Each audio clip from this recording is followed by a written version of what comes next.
ডেরিঙ্কুই underground city হল একটি প্রাচীন বহুস্তরের ভূগর্ভস্থ শহর যা তুরস্কের নেভশেহির প্রদেশের ডেরিঙ্কুই জেলায় অবস্থিত।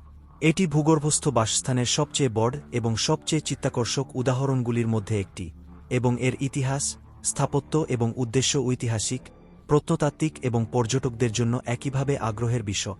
নিচে ডেরিঙ্কুই আন্ডারগ্রাউন্ড সিটির একটি বিশদ অনুসন্ধান রয়েছে। ঐতিহাসিক পটভূমি প্রাচীন উৎপত্তি ডেরিঙ্কুই বাইজেন্টাইন যুগে নির্মিত হয়েছিল বলে মনে করা হয়। কিছু অনুমান খ্রিস্টপূর্ব 8ম থেকে 7ম শতাব্দীর প্রথম দিকে এটির নির্মাণ স্থাপন কর। যাই হোক, সাম্প্রতিক আবিষ্কারগুলি ইঙ্গিত করে যে এটি সম্ভবত অনেক আগে শুরু হয়েছিল, সম্ভবত 8ম শতাব্দীর খ্রিস্টপূর্বাব্দের দিকে ফ্রাইজিয়ানদের দ্বারা। শহরটি পরবর্তীতে বিভিন্ন সভ্যতা দ্বারা সম্প্রসারিত হয়েছিল, যার মধ্যে প্রাথমিক খ্রিস্টানরা ছিল, যারা নিপীড়ন এবং যুদ্ধের সময় এটিকে আশ্রয় হিসেবে ব্যবহার করেছে। উদ্দেশ্য এবং ব্যবহার ডেরিঙ্কুইয়ের প্রাথমিক উদ্দেশ্য ছিল আক্রমণ ও আক্রমণের সময় আশ্রয়স্থল হিসেবে কাজ করা। এর ভূগর্ভস্থ প্রকৃতি এটিকে একটি চমৎকার লুকানোর জায়গা করে তুলেছিল, শত্রু বাহিনীর হাত থেকে বাসিন্দাদের রক্ষা করে। শতাব্দীর পর শতাব্দী ধরে এটি বিভিন্ন গোষ্ঠীর দ্বারা ব্যবহৃত হয়েছিল, যার মধ্যে প্রাথমিক খ্রিস্টানরা রোমান নিপীড়ন থেকে পালিয়েছিল এবং পরবর্তীতে বাইজেন্টাইন আরব যুদ্ধের সময় আরব অভিযান থেকে পালিয়ে আসা লোকেরা। স্থাপত্য বৈশিষ্ট্য বিন্যাস এবং কাঠামো ডেরিঙ্কুই প্রায় 8.5 মিটার 280 ফুট গভীরতা পর্যন্ত বিস্তৃত এবং এতে অন্তত 8টি স্তর রয়েছে, যদিও সমস্ত স্তর জনসাধারণের জন্য উন্মুক্ত নয়। শহরটি 20,000 থেকে 50,000 জন লোকের সাথে তাদের গবাদি পশু এবং খাবারের ব্যবস্থা করতে পারে। প্রবেশ এবং প্রস্থান শহরের একাধিক প্রবেশপথ রয়েছে, যার মধ্যে কয়েকটি লুকানো এবং বড় পাথরের দরজা দ্বারা সুরক্ষিত। প্রতিটির ওজন 500 কেজি, 100 পাউন্ড পর্যন্ত। অনুপ্রবেশকারীদের হাত থেকে শহরটি বন্ধ করার জন্য এই দরজাগুলি জায়গায় ঘূর্ণিত করা যেতে পারে। বায়ু চলাচল পদ্ধতি ডেরিঙ্কুই এর সবচেয়ে চিত্তাকর্ষক বৈশিষ্ট্যগুলির মধ্যে একটি হল এর অত্যাধুনিক বায়ু চলাচল ব্যবস্থা। শহরটিতে 500টিরও বেশি বায়ু চলাচল শ্যাফট রয়েছে, কিছু অংশ পৃষ্ঠ পর্যন্ত বিস্তৃত, যা তাজা বাতাসের অবিরাম সরবরাহ নিশ্চিত করে। খাতগুলি কূপ হিসাবেও কাজ করত, বাসিন্দাদের জল সরবরাহ করত। জীবন্ত আবাস ডেরিঙ্কুজুতে থাকার কোয়ার্টারগুলি একাধিক স্তরে বিস্তৃত এবং ছোট কক্ষ এবং সাম্প্রদায়িক এলাকা নিয়ে গঠিত। কক্ষগুলি ঘুম, রান্না এবং সংরক্ষণের জন্য ব্যবহৃত হত। এছাড়াও আরও বড় হল রয়েছে, যেগুলি সাম্প্রদায়িক সমাবেশ এবং ধর্মীয় উদ্দেশ্যে ব্যবহৃত হতে পারে। ধর্মীয় স্থান শহরের মধ্যে বেশ কিছু চ্যাপেল এবং ধর্মীয় এলাকা আবিষ্কৃত হয়েছে। এই স্থানগুলি প্রাথমিক খ্রিস্টানদের জন্য অত্যন্ত গুরুত্বপূর্ণ ছিল, যারা সেখানে বাস করত, উপাসনা এবং সম্প্রদায়ের সমাবেশের জন্য স্থান প্রদান করত। সংগ্রহস্থল এবং খাদ্য প্রস্তুতি ডেরিঙ্কুজুতে খাদ্য ও সরবরাহের জন্য অসংখ্য স্টোরেজ রুম রয়েছে, সেই সাথে ওয়াইন এবং তেল প্রেসের জন্য মনোনীত এলাকা রয়েছে। শহরটিতে গবাদি পশুর জন্য আস্তাবল রয়েছে, যা একটি টেকসই খাদ্য সরবরাহ বজায় রাখার জন্য গুরুত্বপূর্ণ ছিল। নিরাপত্তা বৈশিষ্ট্য বৃহৎ পাথরের দরজা ছাড়াও ডেরিঙ্কুজুর আরও বেশ কিছু নিরাপত্তা বৈশিষ্ট্য রয়েছে।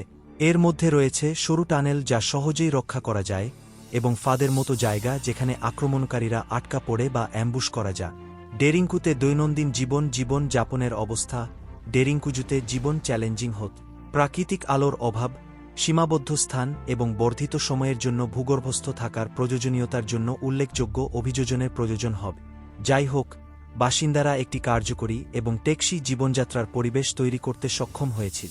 সম্প্রদায় এবং সামাজিক কাঠামো ভূগর্ভস্থ শহরের সম্ভবত মনোনীত ভূমিকা এবং দায়িত্ব সহ একটি কাঠামোগত সম্প্রদায় ছিল। সাম্প্রদায়িক এলাকা এবং ধর্মীয় স্থানগুলির উপস্থিতি নির্দেশ করে যে সামাজিক এবং ধর্মীয় অনুশীলনগুলি ডেরিঙ্কুইয়ের জীবনের অবিচ্ছেদ্য অঙ্গ ছিল।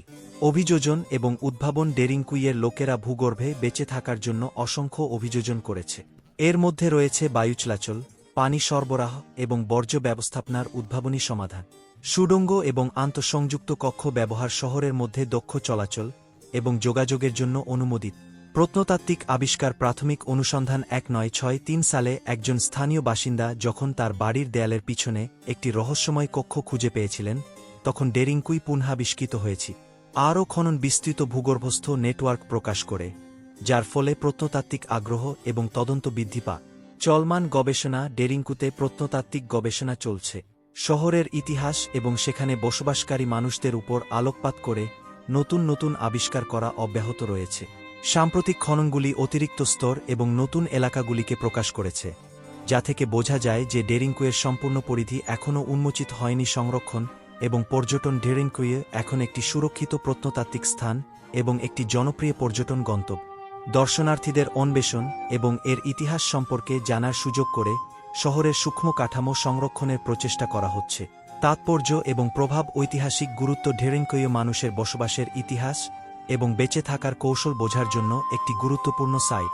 এটি প্রাচীন সভ্যতার প্রকৌশল এবং স্থাপত্য ক্ষমতা এবং চ্যালেঞ্জিং পরিবেশের সাথে খাপ খাইয়ে নেওয়ার ক্ষমতা সম্পর্কে অন্তর্দৃষ্টি প্রদান করে।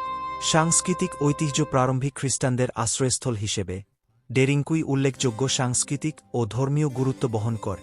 এটি সেই সমস্ত লোকদের স্থিতিস্থাপকতা এবং চাতুর্যের প্রমাণ যারা শহরটি তৈরি করেছিলেন এবং বসবাস করেছিলেন। আধুনিক দিনের প্রাসঙ্গিকতা ডেরিংকু বিশ্বজুড়ে মানুষের কল্পনাকে মুগ্ধ করে চলেছে। এটি প্রাচীন সভ্যতার চতুরতা এবং সংকল্পের অনুস্মারক হিসাবে কাজ করে এবং এর সংরক্ষণ আমাদের অতীতের সাথে একটি বাস্তব উপায়ে সংযোগ করতে দেয়। উপসংহার ডেরিংকুয়ে আন্ডারগ্রাউন্ড সিটি প্রাচীন প্রকৌশল এবং মানুষের স্থিতিস্থাপকতার একটি উল্লেখযোগ্য উদাহরণ। এর সুড়ঙ্গ, কক্ষ এবং সাম্প্রদায়িক স্থানগুলির বিস্তৃত নেটওয়ার্ক এটি তৈরি এবং বসবাসকারী লোকেদের চাতুর্যকে তুলে ধরে। প্রত্নতাত্ত্বিক গবেষণা চলতে থাকায় আমরা এই আকর্ষণীয় ভূগর্ভস্থ জগৎ এবং এটির গোপন রহস্য সম্পর্কে আরও বেশি কিছু জানার আশা করতে পারি।